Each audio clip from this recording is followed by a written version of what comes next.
Another short story. One of the missionary ladies was sitting on the stool in the washroom. And when she got up, she looked back and behold, there was a snake coiled up in the bowl that she had, of that seat that she had been sitting on. How easily a snake could have bitten her. But again, she was protected. Praise the Lord. The same lady I just told about, she and her husband were touring the villages with their house trailer. At noon, they sat down under a shade tree and had their meal. They had just finished eating, and lo and behold, a big snake dropped from the tree and fell right into the lap of the lady. Fortunately, it slithered away and did not bite her. But I'm glad I wasn't the one, and I bet you're glad too. In a very similar manner, my wife and I were also touring with our house trailer, and we stopped for our supper meal. My wife reached her hand into a box that she had left standing beside the trailer, and what did she feel? She felt a snake, and boy, did she jerk her hand out fast. She should not have left the box outside. But anyway, she wasn't bitten, and we're very thankful for it. I heard a little bird excitedly and strangely chirping, and I was wondering, what's wrong? I looked, and there was a big snake on the ground, was staring at that little bird. And that little bird, instead of looking in the other direction, kept on looking toward the snake. And the snake had a magnetic attraction to that bird.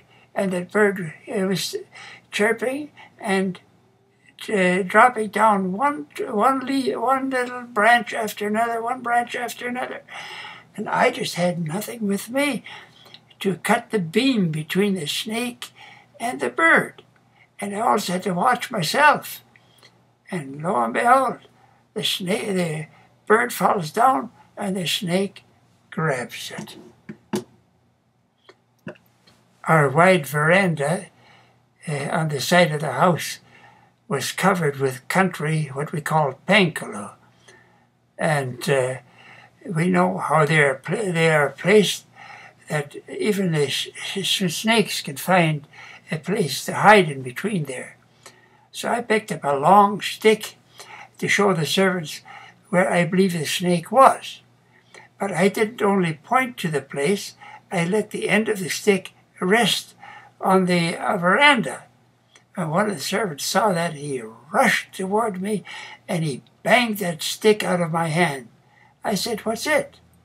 What's the trouble?" Well, he said, "This snake is poisonous, and it can easily just come down slide down the stick in a flash and bite the hand that holds the stick." I said to him, "Thank you for knocking it out of my hand. I am always glad when somebody helps to save me, protect me." Now, this was one that all the boys will be interested in a special way. There were 40 boys in the school that were boarding there, staying there for the night. And during the day, one of the boys saw a snake in the grass. It happened to be a poisonous cobra. So he took a stick and he banged it. But instead of succeeding to kill it, the snake got away on him. At night, they all lay in their dormitory. It was simply a flat floor with sapas, straw mats. And they were lying on these straw mats, just like a bunch of 40 sardines, with a head toward the wall. Do you know what happened? At night, that same snake, it slid under the door and into that dormitory, and of all the 40 boys that were there, it only bit the boy that hit it with a snake. And by morning, that boy was dead.